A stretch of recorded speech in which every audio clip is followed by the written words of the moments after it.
SCIF ist die Jugendorganisation von der Jüdischen Arbeiterbund. Es ist eine Gruppe, was einmal in die Politik gewinnt. Jüdischkeit, Deutlichkeit und Sozialismus. Deutlichkeit heißt das, wo man ist, darf man aufbauen. Eine jüdische Kirche. Nicht, dass jeden darf wohnen da und nicht dort oder da. Aber wo man ist, darf man aufbauen eine Kirche. Und es ist Punkt so wichtig und Punkt so wertvoll zu seiner Jid in Melbourne, wie es ist zu seiner Jid in Jerusalem. Und Sozialismus ist eine Proletarierbewegung, einmal. Heutzutage nicht. Heutzutage redet man mehr wegen Freiheit, Gleichheit, Gerechtigkeit, was sind euch sehr wichtige Zwecke, aber es ist schwer zu reden wegen Proletarier, wenn Srowskisten sind nicht mehr Proletarier.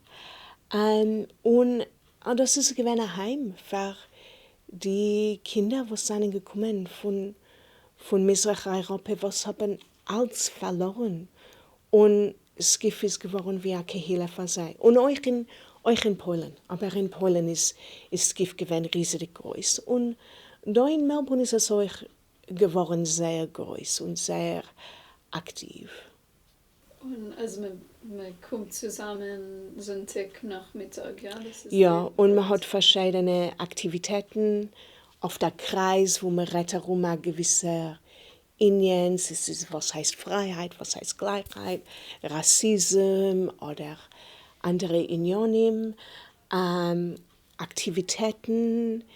In die Schulferien kommen vor Lagern in Sommer, Sommerlager, wo es sind da Aktivitäten, was lernen die Kinder wegen sehr Jüdischkeit. Es ist eine weltliche Organisation, es lernt Kinder zu fühlen sich stolz mit sehr Jüdischkeit, sehr Kultur.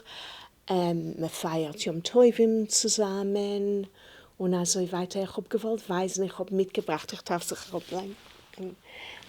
ich habe erzählt, dass mein Tat ist der erste Helfer in SCIF und das ist ein Pfeif, was vielleicht pfeifen bei Appell, was man vielleicht haben beim jeden Sonntag, als man halb da und zählen, wie viel sind da und euch auf die Lagern und das habe ich gehalten von ihm.